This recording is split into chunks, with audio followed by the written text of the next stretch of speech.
Takulandirani ku uthenga wabwino ndi okoma kuposa mmene muganizira. Mutu 1. Kodi tchimo ndi chani? Mawu oyamba. Pamene timayang'ana pa anthu, timaona zambiri zopotoka ndi zolakwika. Chiwawa, nkhanza, kuzikonda, kupotoza zabwino ndi zoyipa zina zambiri zimaonekera tikaona umunthu. Nzoonekeratu kuti pali matenda amene akhuza mtundu wonse wa anthu, ndipo pakufunikira mankhwala amene amagwiradi ntchito. Ife moyenera timatcha nthenda imeneyi tchimo, ndipo timazindikira kufunika kulimbana nayo. Koma funso ndi lakuti, kodi palidi mankhwala a nthenda imeneyi? Chenicheni nchakuti pali zikwi zambiri za zipembedzo zosiyanasiyana zimene zikuchitira umboni kuti chenicheni chakuti munthu nthawi zambiri amazindikira kufunika kwake kwa kumasuka ku uchimo, ndipo wafunafuna ufulu umenewu mu ubale ndi Mulungu. Komabe umboni wa anthu achipembedzo ambiri ngwakuti uchimo udakali wamphamvu kwambiri m'miyoyo yawo, ndi kuti machitidwe awo achipembedzo samawamasula kwenikweni ku mphamvu ya uchimo.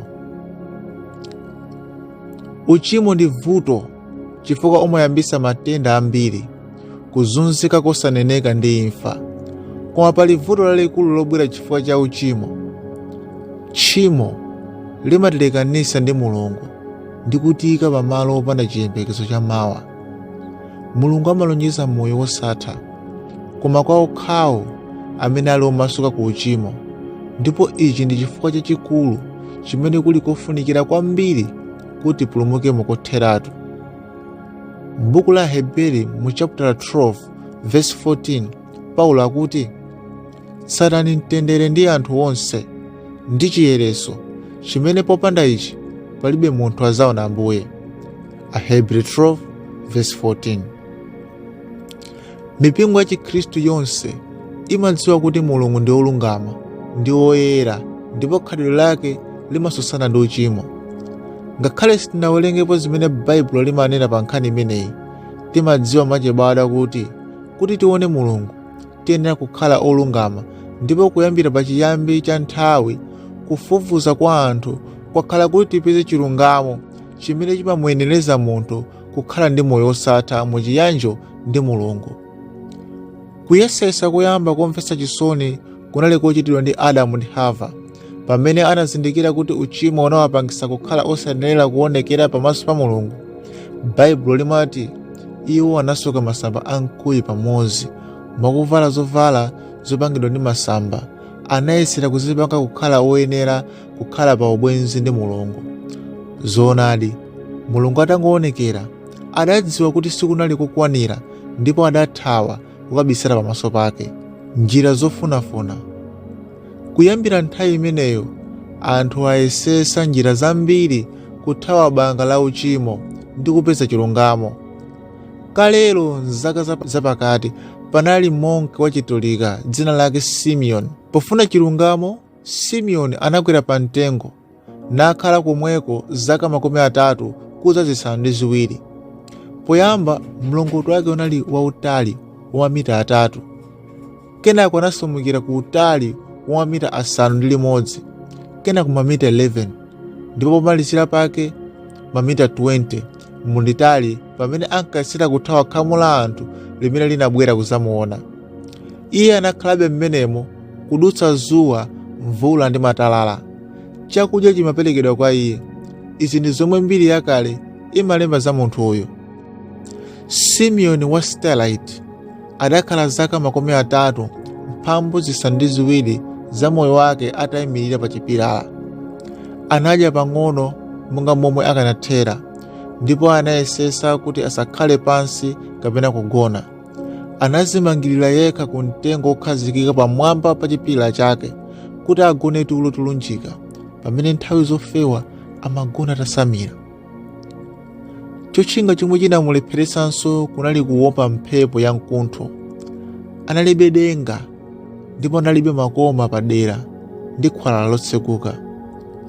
Chovala chachikopa, tsitsi lalitali ndi ndevu zonse zomwe anali nazo kuti atetezedwe ku mphepo anapemphera usiku wonse akuwerama pafupipafupi komanso pansi. Ichi chinali chochitika chake chokha. Mboni imodzi inasiya kuwerengera pambuyo pake.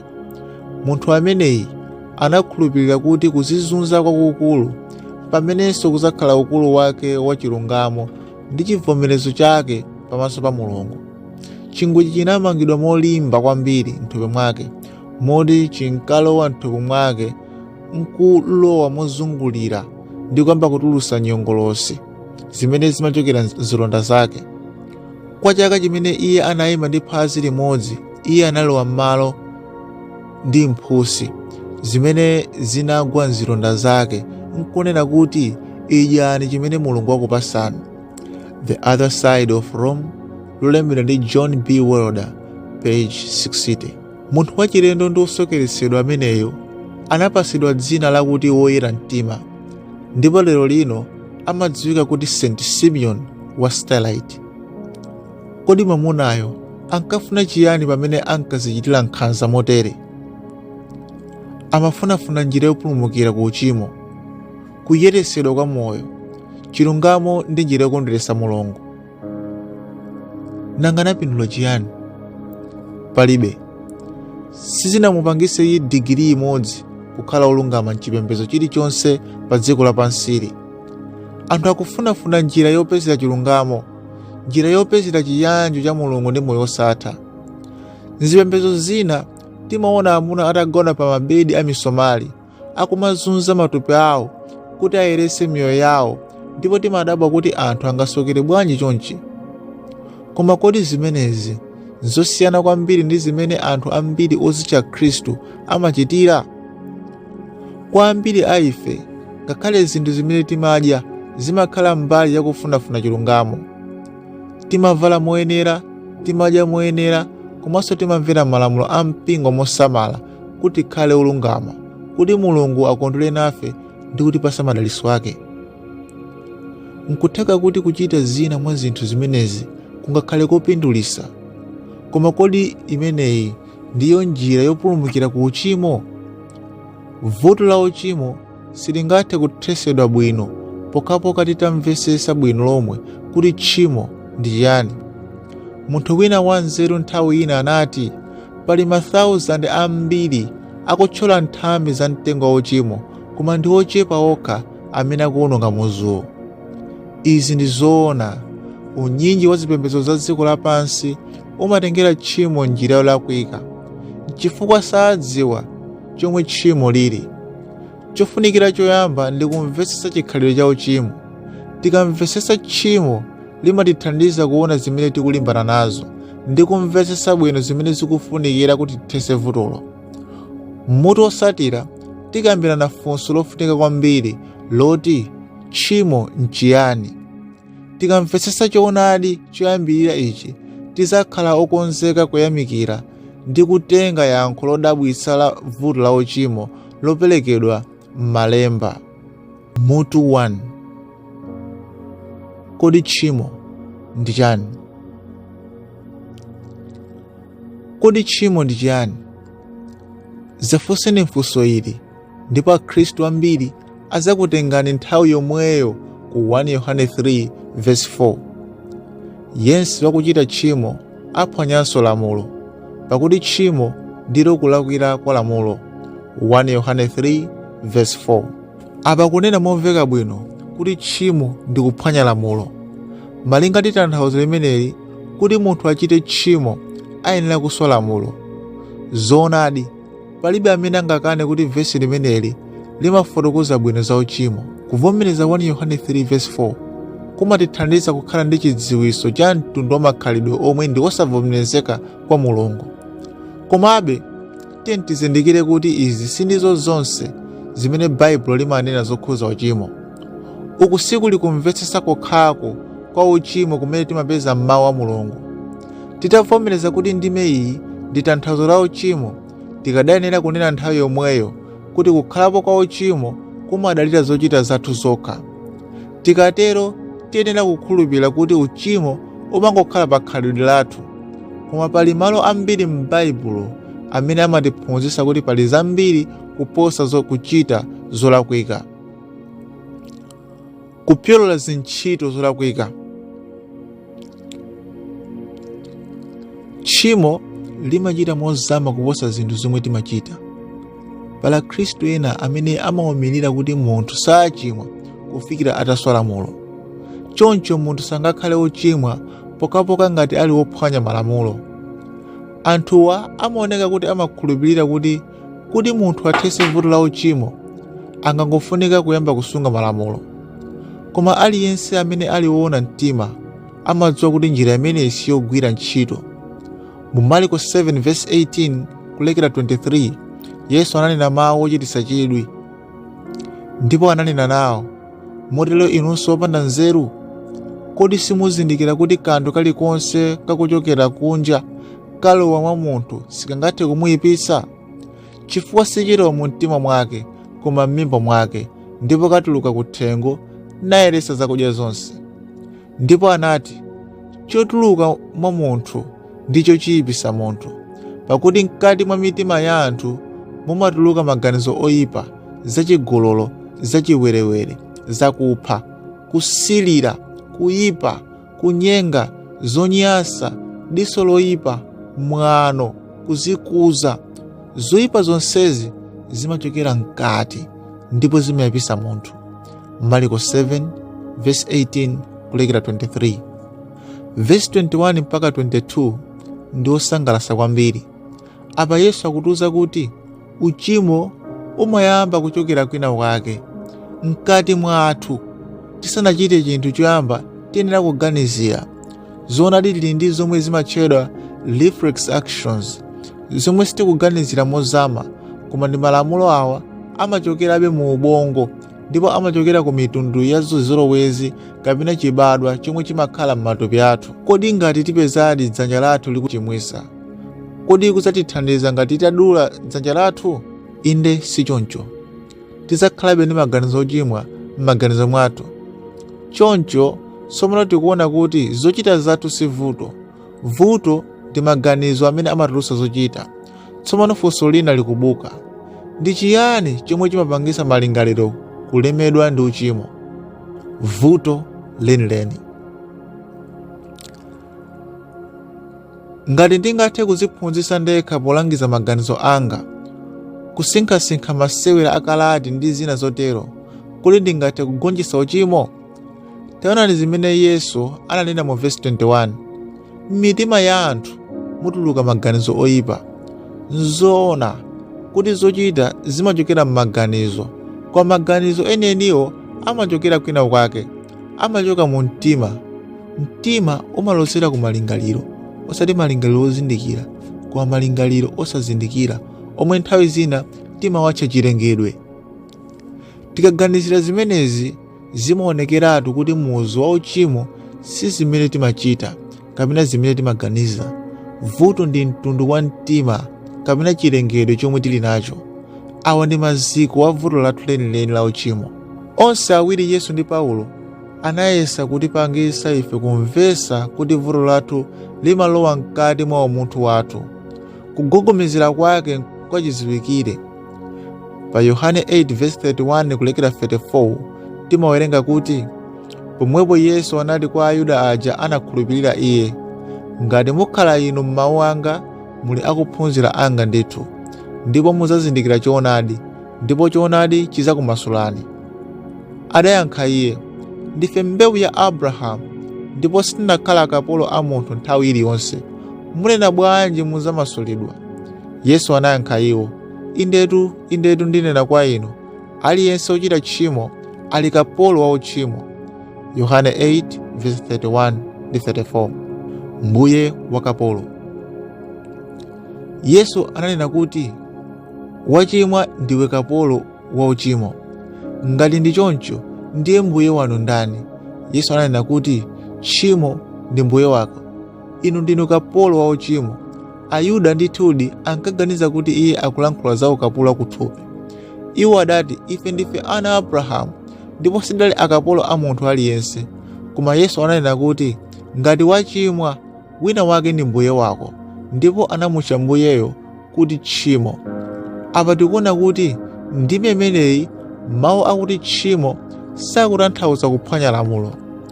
Yesu analongosola uchimo monga mfumu, mbuye wolamulira amene amafuna kumvera.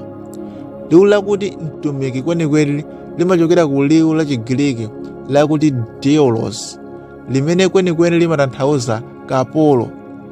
Yesu ananena kuti wochita tchimo ndi kapolo wa uchimo, ndipo kapolo alibe chosankha pa zimene amachita. Munthu wina amalamula kuti azichita zinthu mogwirizana ndi zimenezi, ndipo pamenepa Yesu ananena kuti dzina la mbuyeyo ndi tchimo.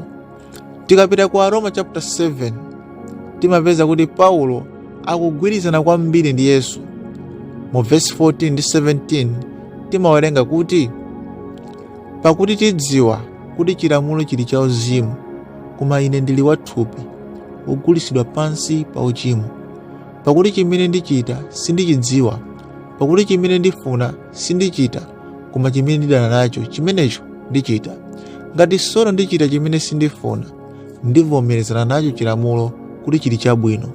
Tsopano sindinenso amene ndichita, koma uchimo umene ukukhalabe mwa ine. Aroma 7 verse 14 kulekera 17. Tonse timadziwa mmene moyo wa kapolo ulili. Mmawa akamazuka munthu amamuwuza zovala zoti avale, chakudya choti adye, kapena ntchito imene azagwire tsikulo, ndiponso nthawi imene azagwire ntchitoyo. Winanso amasankha akufuna kukwatira kapena kukwatiwa ndi kumene adzakhala. Alibe chosankha pa zimene angachite. Wina wake amapanga zisankho zimenezo. Umu ndi momwe zilili mmoyo wa ukapolo. Kapolo alibe mphamvu zozisankhira yekha. Paulo anati, ine ndagulitsidwa ku uchimo. Ndi munthu wotani amene amagulitsidwa? Kapolo ndithu. Paulo akulankhula za munthu wopanda Khristu. Ngati munthu woteroyo ndi kapolo, kodi ali ndi ufulu wosankha zochita? Ayi. Paulo ananena kuti munthu woteroyo ndi kapolo wa uchimo. Dzina la mbuye wake ndi tchimo. Tsiku lililonse akazuka, mbuye wake akuti uyenera kundigwirira ntchito lero. Uyenera kuba, kunama, kugwirira, kuchita chigololo, komanso kupha. Kapena mwina mwake ngati uli kapolo wolemekezeka koposa, mwina mwake chiwalo cha tchalichi, iye akuti kwiyira mkazi wako, kalipira ana ako ndi kusunga njiro mu mtima mwako. Mwina mwake mbuye wochimoyo amatipasa ife machimo olemekezeka kwambiri kuti tichite. Iwo samaonekera ngati oyipa monga zochita za anthu ena, koma zoona zake nzakuti muzu ndi omwewo tonse ndife akapolo a uchimo, tikumvera mbuye mmodzi. Mu verse 16 Paulo anati ndivomereza kuti chilamulo chili chabwino. Kwa mu verse 17 akunena za ukapolo wake ndi kuti tsopano sindinenso amene ndichichita, koma uchimo wakukhala mwa ine. Kodi Paulo ankafuna kuchita zabwino? Ndithudi iye anatero. Kodi amayesa? Ndithudi iye anali ndi mphamvu zake zonse, anayesa. Paulo anali mu chikhalidwe cha munthu wamphamvu kuposa Khristu ambiri. Paulo anali msilikali amene ankalimbana ndi kumenya nkhondo, komabe ananena kuti sindingathe. Kufoka uku sikulikuona kwa Paulo kokha, komanso kuliso kwa amuna ndi akazi aliyense pa dziko lino lapansi. Iwo amene ali ophunzira kwambiri ndipo akukhala m'magulu apamwamba achitaganya akhoza kuvala zovala zabwino ndi kubisa bwinoko uchimo woonekera. Koma pamene iwo amakaniza kunja kwa machimo amenewa ndi kuzilungamisa okha, kususa akupha, mahule ndi akuba, iwo amasungabe uchimo. Iwo amamva bwino kuti sali wochimwa monga anthu ena, koma pamene alidi ndi tchimo lalikulu. Choonadi ndi chakuti muzu ndi omwewo, chifukwa cha mitundu yonse iwiri ya uchimo ndi chimodzimodzi. Ndi zoona chibata chathu ndi kapolo a uchimo. Chikhalidwe chiyenera kusintha. Kotero tsopano ife tili ndi chidziwitso chokwanira cha uchimo. Uchimo kwenikweni suli zochita zathu, ndipo si maganizo athu. Uchimo kwenikweni ndi chikhalidwe chomwe tonse timabadwa nacho. Kusintha zochita ndi maganizo athu sikungasinthe chikhalidwe chathu. Chikhalidwe chathu chiyenera kusintha. Ndipo ngakhale kuti nzovuta kusintha zizolowezi za maganizo ndi zochita zathu, nzosatheka kuti ife tisinthe khalidwe lathu. Timafuna wina amene angathe kusintha chikhalidwe chathu. Ichi ndi chiyembekezo chathu chokha. Tili ndi umboni kuchokera kwa Yesu ndi Paulo kuti vuto la munthu ndi lozama kuposa zochita chabe. Zonsezi zimatipangisa kumvetsetsa kuti zomwe timafunikira ndi kusintha kwa chilengedwe. Yesu ananena chinthu chosangalatsa kwambiri pa Yohane 3:6. Chobadwa m'thupi chikhala m'thupi, ndipo chobadwa mwa mzimu chili mzimu. Yohane 3:6. Kodi izi zikutanthauza chani? Zikuoneka zachidziwikire cha thupi chikhala thupi. Choneneranso ndi chiyani? Yesu akunena kuti ngati muli thupi, pali njira imodzi yokha imene mungakhalire, ndiyo ngati thupi. Thupi silingathe kuchita zinthu ngati mzimu. Ndiwo amene akunena kuti thupi sakutanthauza thupi lathu la nyama ndi magazi.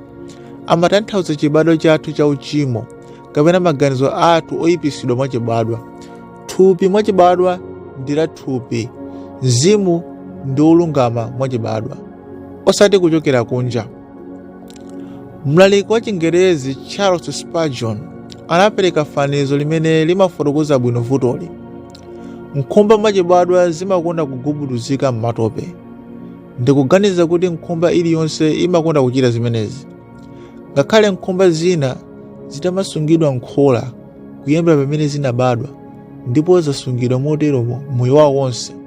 Ngati imodzi mwa izo itamasulidwa nkukumana ndi matope amatope, nzosakayikisa kuti ngakhale ndi malingaliro abwino mmenemo. Tinene chitsanzo china kuti wina wasankha kuti akufuna nkhumba, koma nkhumbayi ili ndi zizolowezi zambiri za uve, kotero kuti munthuyu waganiza zoyitumiza ku sukulu komwe ikaphunzire zaka 5. Tsiku lililonse ku sukulu nkhumba imaphunzira kuti usamagubuduke m'thope. Zaka 5 zamaphunziro zatha, ndipo nkhumba yamaliza maphunziroyi ikupita mu msewu. Ili ndi certificate yake m'manja, yavala jaketi ndi tayi yake. Itafika pa dziwe la matope ingatani? Itaya certificate yake, itaya jaketi lake ndi tayi, ndi kudumphira m'matope ndi kugubuduzika. Chifukwa chiyani imachita zimenezi? Imatero chifukwa ndi chikhalidwe chake. Inabadwa nkhumba. Kuyambira pamene inabadwa, china chake mu mtima wa nkhumba chinali kunena kuti matope ndi chinthu chabwino kwambiri pa dziko lapansi, ndipo maphunziro sangachotse zimenezo mwa nkhumba.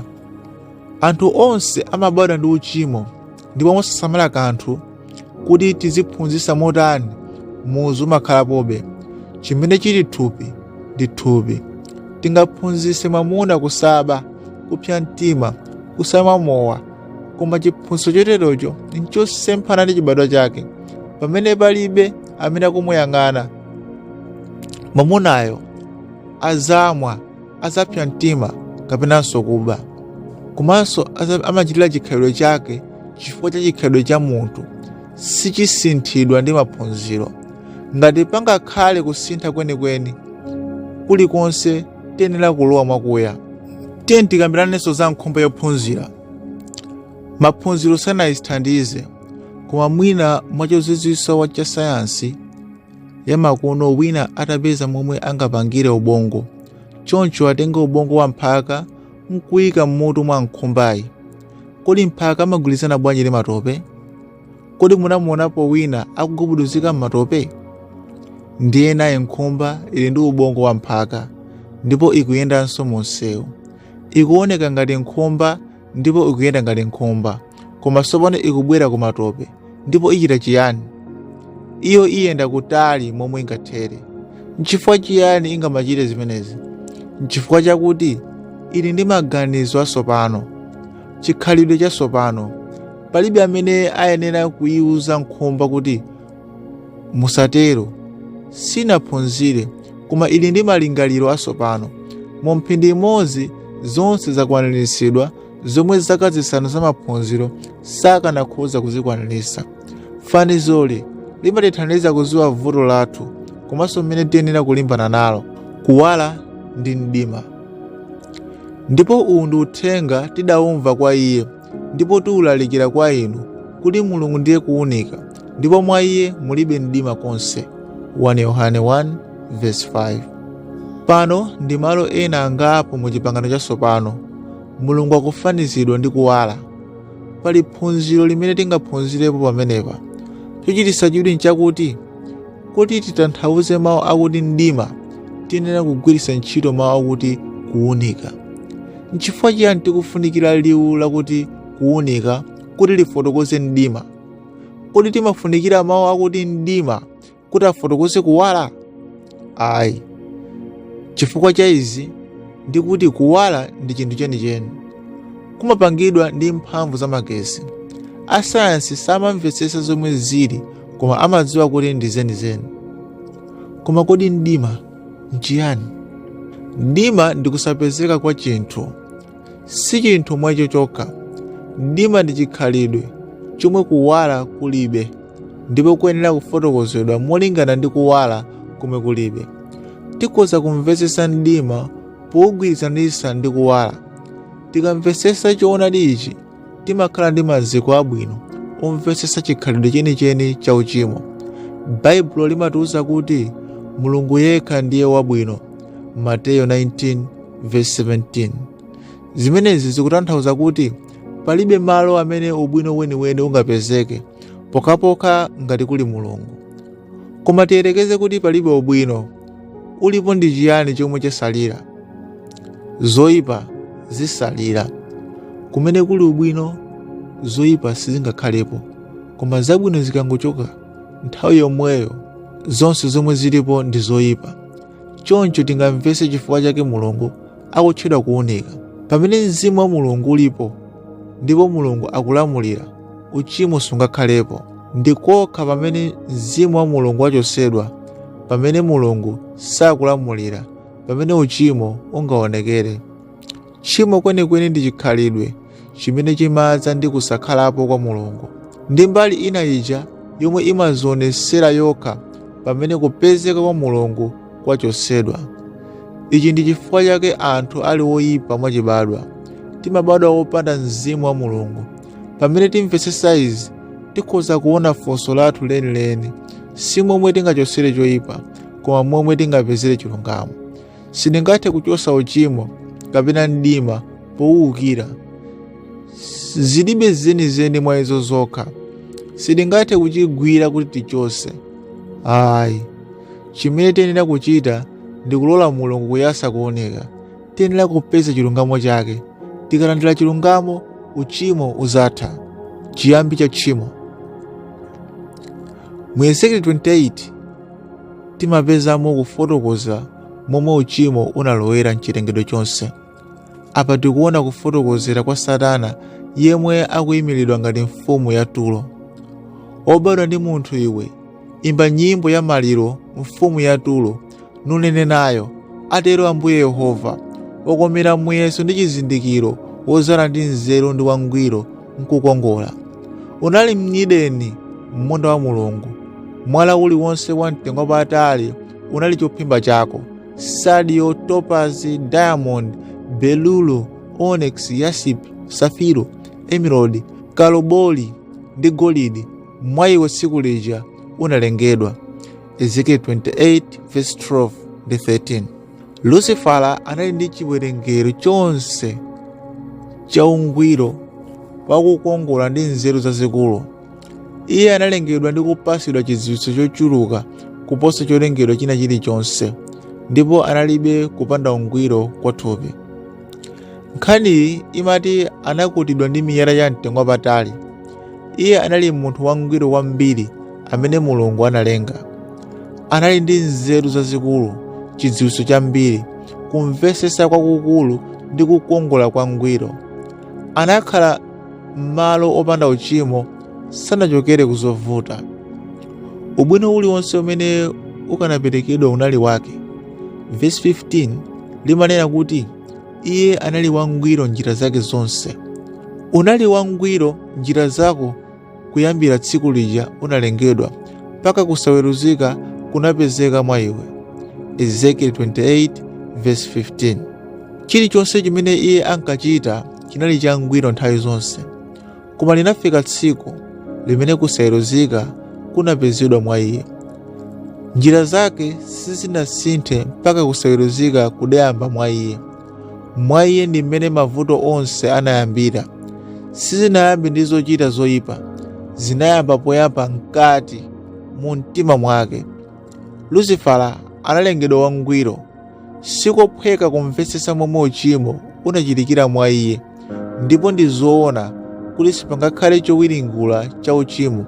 Koma chimene tikudziwa ndi chakuti mwa munthu wangwiro ameneyi, amene anali ndi ubwino uliwonse, amene anamvetsa chiphunzitso chilichonse, ndipo amene anamvetsetsa njira za Mulungu, china chake chinayamba kusintha. Chilichonse chimene chinachitika chinali ndi njira yake. Choyamba mu mtima wa Lusifala, ndipo pamene mbewu yoyipayi inakula ndi kukula, izo zinabweretsa Lusifala kumalo kumene iye anasimikizira kuti iye akanakhoza kukhala moyo popanda Mulungu.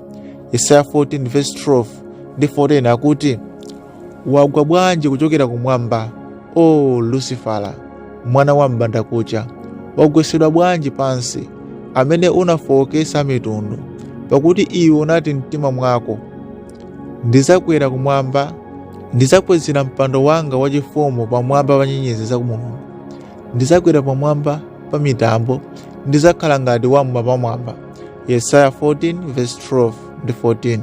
Vuto kuzimira payekha popanda Mulungu. Apa tikuona kuti Lusifala anasimikiza kuti anali wabwino kokwanira kuchita ndi kukhala ndi moyo popanda Mulungu. Iye anali mmodzi wa anthu amene ankaziona kuti anali wabwino mwa iye mwini. Anakhalapo popanda kuzindikira chimene chinali gwero lenileni la moyo wake ndi ubwino wake. Iye sanazindikire ubwino wonse umene unali mwa iye. Zabwino zonse zimene ankasangana nazo siku ndi siku, monga mphaso zoperekedwa ndi dzanja la Mulungu, anayamba kuzikonda. Anafika pomaganiza kuti angakwanise kuchita zinthu payekha popanda Mulungu. Nkotheka kuti Lusifala analibe lingaliro la ntchito yeniyeni ndi njira za uchimo. Anakhala m'dziko limene munali kuwala kokhakokha, ndiye akanadziwa bwanji za mdima? Kodi akanatha bwanji kudziwa kapena kuganiza za mdima? Pamene Lusifala anayamba kukhala ndi pakati pa choyipa mu mtima mwake, sanakonzekere kupha ndi kuononga ndi kunyenga. Zomwe ankaganiza zinali, ndine munthu wabwino, wanzeru, ndipo ndili ndi luso loganiza ndi kuzipangira ndekha zosankha. Sikuti nthawi zonse ndimayenera kuchita zonse mmene Mulungu amafunira. Iye anangoganiza kuti akufuna kuziyimira payekha chifukwa chakuti anali munthu wanzeru komanso wokhoza kuwongolera moyo wake. Mulungu sakhala mu mtima momwe salandiridwa. Ife tikhoza kuona ndiye kuti mwansanga pamene Lusifala anasankha kukhala bwana wake yemwe, wolamulira wake yemwe, dziko lake linasintha. Iye amene nthawi zonse anali wabwino, wodzaza ndi zabwino, anakhala woyipa kotheratu. Osati kuyipa pang'ono, koma nthawi yomweyo kuyipa kotheratu, nthawi yomwe Mulungu adachoka kwa iye. Nkutheka kuti anapitirizabe kuchita zinthu zosonyeza kuti ndi wopembeza, koma zinthu zinasintha mu mtima mwake. Mbewu inali itazalidwa, ndipo mu mbewu imeneyo munali muzu wa chilichonse chimene iye ali lero. Zoyipa zonse zomwe zakhala zikuoneseredwa mchilengedwe chonse zinali mu mtima mwa Lusifala nthawi yomwe adazipatula yekha kwa Mulungu. Kupatula kwa Mulungu palibe chabwino, palibe chimene chimasalira mu mtima koma mdima pamene talekanisidwa ndi kuwunika kwa Mulungu. Khomo la tchimo. Tsopano tiye tione zina zimene zingatithandize kumvetsa bwino zimenezi. Pamene Mulungu analenga chilengedwe chonse, anali ndi mwayi opanga maloboti kulikonse.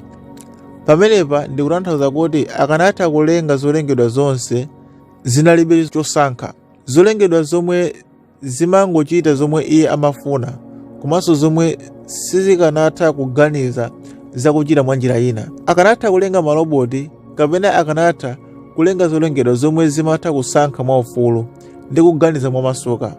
Monga tikudziwira, Mulungu anasankha kulenga zolengedwa zomwe zinali zaufulu. Ndi zosangalatsa kulingalira kuti ufulu osankhawu ndi chinthu chomwe sichidzachosedwa. Kusankha kwa ufulu kudzakhalapo nthawi zonse, komabe ndi chinthu chomwe chinapangitsa kuti uchimo ulowe mchilengedwe. Pamene Mulungu analenga ufulu osankha, adatenga chiopsezo chachikulu. Mulungu anayika pa ngozi kuti munthu wina tsiku lina angasankhe kugwiritsa ntchito ufulu wosankha umenewo njira yosagwirizana kapena yosadalira chifuniro cha Mulungu. Koma chinali chikhumbo cha Mulungu kuti ufulu wosankhawu umene iye adawupereka kwa zolengedwa zake ubwezedwe kwa Mulungu mwini wake mozipereka komanso mofunisisa. Nzolengedwa zimene zimasankha kukonda Mulungu, iye akanakhala wokhoza kugwira ntchito kuti achite chifuniro chake ndi chokondweretsa chake. Ndipo kotero izo zinali kwa mazana kapena zikwi kapena mwina mwake mamiliyoni azaka. Sitikudziwa kuti zinatenga nthawi yayitali bwanji kufikira pamene pomalizira pake munthu anasankhidwa kugwiritsira ntchito ufulu wakudzisankhira umenewo njira yosadalira pa chifuniro cha Mulungu. Chosankha chosiyana chimenecho chinali pamene uchimo linayambira. Pamene tikulingalira izi, funso limabwera m'maganizo mwathu: kuti uchimo ukhoza kuwonongedwa? Kuti tingathe kuwononga chimene chilibe moyo mwaicho chokha? Ngati uchimo ukanakhala chinthu china, ngati unapangidwa ndi chinthu chogwirika, ndiye kuti ukhoza kuzulidwa ndi kuwonongedwa? Koma popeza uchimo suli china chake mwayi wokha ndipo si chinthu chogwirika, ndiye kuti sungathe kuwonongedwa. Imfa ya uchimo sili ngati kuotcha chisa cha mafu, sili ngati kudula khansa m'thupi mwanu. Tchimo si chinthu chomwe mungatenge ndi kupotoza moyo, chilibe kukhalako mwa icho chokha. Kodi chilengedwe chidzafika pamene uchimo sudzaonekeranso? Yankho ndithu ndi inde. Chilengedwecho tsiku lina chidzafika pamene pomwe mwakufuna kwa munthu aliyense mchilengedwe chonse uchimo sudzaonekeranso. Izi zidzakhala mwakusankha kwa ufulu kwa onse okhala mchilengedwe. Ngakhale kuti pazakhalabe ufulu wosankha njira ina, palibe amene adzagwirizanisenso ntchito njira imeneyi. Koma kusegulira kudzakhalako nthawi zonse, chifukwa ufulu wosankha udzakhalapo nthawi zonse. Koma monga Baibulo likusonyezera pa Nahomi 1:9, palibe cholengedwa chimene chidzakhala chopusa kotero kuti chingabweresenso uchimo mchilengedwe chonse. Muganiza bwanji motsutsana ndi Yehova? Adzathetsa ndithu nsawuso, sidzaukanso kachiwiri. Nahomi 1:9. Osati tchimo koma choyambisa tchimo. Poyandikira vuto la uchimo ndi kufunafuna yankho, sitiyenera kuyang'ana uchimo ngati chinthu chokha, koma tiyenera kuyang'ana chomwe chimayambisa. Tiyenera kuona kuti vuto sikuchotsa uchimo wathu, vuto ndi momwe tingapezere chilungamo. Sitingathe kuchotsa chinthu chomwe chilibe zenizeni. Sitingathe kuthana ndi tchimo palokha, chifukwa si vuto lenileni. Vuto ndi kusowa kuwala, kusakhalapo kwa chilungamo ndilo vuto, ndipo ndilo vuto lokhalo. Kumene kuli ubwino, kuyipa sikungasonyeze nkhope yake. Ulamuliro wa Mulungu unakanidwa. Tikayang'ana nkhani ya Adamu ndi kuona zimene zinamuchitikira pamene anachimwa, zonekeratu kuti vuto linayamba m'maganizo mwake. Nthawi zambiri timanena kuti Adamu ndi Hava atachimwa anamvera Satana, koma tiye tiyang'ane zochitikazo mozama pang'ono. Mulungu anati, musadye chipasocho. Satana anati, idyani chipasocho. Koma ndani anasankha zimenezi? Anali Hava, amene anapanga chosankha choyamba. Asanapanga chosankhacho, analingalira mawu a Mulungu, ndipo anayesa mawu a Satana, ndipo anafika pa maganizo ake. Pamapeto pake anali kudalira nzeru zake. Kwa nthawi yoyamba Mulungu sanalinso ulamuliro m'moyo mwake. M'malo mwake Hava anakhala mu ulamuliro wake pamene anasankha kusatira nzeru zake m'malo modalira Mulungu. Iyi inali nthawi yomwe zidachitika pamene anthu awiriwa Adamu ndi Hava anasankha kuti azichita zinthu mosadalira Mulungu. Iwo analekanitsidwa mwansanga ndi Mulungu ndipo anakhala akufa mwauzimu. Pa nthawiyo zonse zimene akanatha kuchita zinali zoyipa basi. Zizindikiro zakusintha kwa iwo zinayamba kuonekera nthawi yomweyo. Iwo anayamba kuopa Mulungu ndipo anazindikira kuti ali amaliseche. Mulungu atangoonekera, Adamu amene ankakonda Hava ndipo ankangokhalira kusangalala ndi Hava anayamba kumuyimba mlandu. Iye amene anali asanaganizepo za iye koma zabwino, mwadzidzidzi anachita mantha kotero kuti zomwe ankaganiza zinali zayekha. Sanadziwe n'komwe ngati adzafa chifukwa cha kulakwa kwake, komabe anali wokonzeka kumuyimba mlandu. Izi zinafika pa iye nthawi yomweyo. Sitichita zabwino mwa ife tokha, sitiphunzira kukhala abwino, sitinaphunzitsidwe kukhala abwino, sitisintha kukhala anthu abwino. Ubwino ndi mphatso ya Mulungu, ndipo ngati sitiwulandira mwa iye sitidzakhalanso nawo konse. Ndikupezeka kwa Mulungu kokha kumene kumatipanga kukhala abwino. Ngati tingaphunzire kukhala abwino, ndiye kuti tingaphunzire kukhala Mulungu. Koma popeza kuti Mulungu yekha ndiye wabwino, tingaphunzire bwanji kuchita bwino? Dziko la umwini. Adamu atasankha kudya chipatsocho, nthawi yomweyo anayamba kuzikonda. Kuzikonda ndiye chiyambi cha moyo wauchimo. Ichi ndi chiyambi cha dziko la uchimo ndi uchimwa. Kuzikonda kumakhala dziko lomwe timazungulira. Mu moyo oterewo ozazidwa tokha, chomwe tingachite ndi uchimo. Moyo wozikonda, zonse zimene zimachitika nthawi zonse zimakhala zosemphana ndi njira ya Mulungu. Moyo okhawo umene Adamu ndi Hava anali nawo atapatuka kwa Mulungu ndi moyo umene munthu aliyense pa dziko lapansi amakhala nawo mpaka atalowa mu ubale ndi Mulungu. Chotero pamene tiona vuto la uchimo kuyang'ana pansi, tikuona kuti pali masitepe anayi mu ndondomeko ya uchimo. Uchimo umasatira ndondomekoyi, ndipo iliyonse mwa masitepe anayiwa ingatchulidwe kuti tchimo. 1. Choyamba pali kukayikira kapena kusakhulupirira Mulungu. 2. Izi zimadzetsa ubale wosweka ndi Mulungu. 3. Izi zimabweretsa kuzikonda chikhalidwe cha thupi. 4. Izi mwa nthawi zonse zimakathera kukhalidwe losayeruzika. Anthu akamanena za tchimo, nthawi zambiri amakhala kuyang'ana pa magawo lachinayi, lomwe ndi khalidwe losamvera malamulo. Ichi ndi chimene chimadziwika kuti ndi uchimo. Komabe tingathe kuona kuti vuto la uchimo limayamba kalekale tisanaone khalidwe losamvera malamulo. Zimayamba ndi kukayikira Mulungu. Zotsatira zake ndi kulekanitsidwa ndi Mulungu ndi ubale wosweka, kubwezeretsa zoyipa.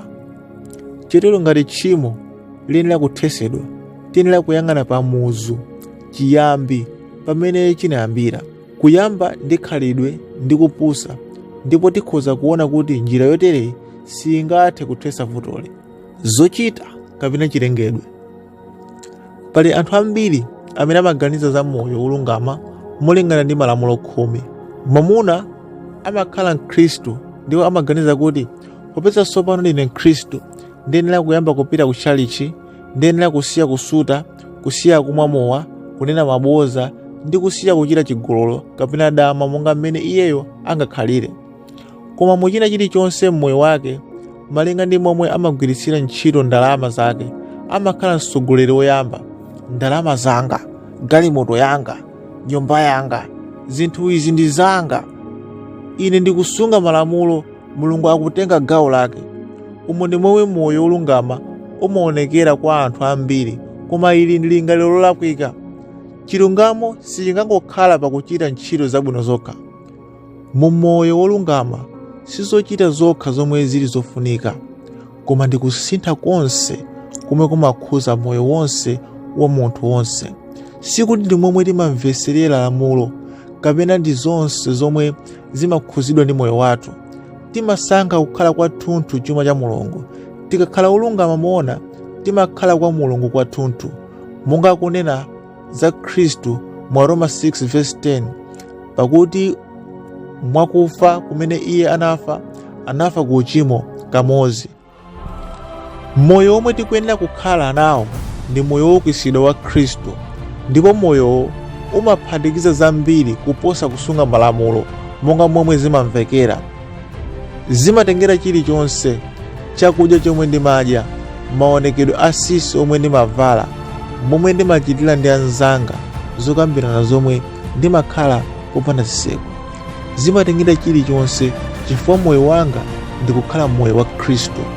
Lingalirani zakumwamba osati za padziko, pakuti munafa ndipo moyo wanu wabisika pamodzi ndi Khristu mwa Mulungu. Pamene Khristu amene ali moyo wathu azaoneka, pamene inunso muzaonekera pamaso ndi Iye mu ulemerero. Akolose 3:2 ndi 4. Ndipo uwu ndi umboni kuti Mulungu anatipasa ife moyo wosatha, ndipo moyo umenewu uli mwa mwana wake. 1 Yohane 5:11. Ndi moyo umene tapasidwa. Yesu anabwera kuti tikhale ndi moyo ndi kukhala nawo moyo wochuluka. Sanangobweretsa kusintha ndi kulemekeza mbali zina za moyo wathu, koma kusintha mbali zonse za umunthu wathu. Chifukwa chake ngati munthu aliyense ali mwa Khristu ali wolengedwa watsopano.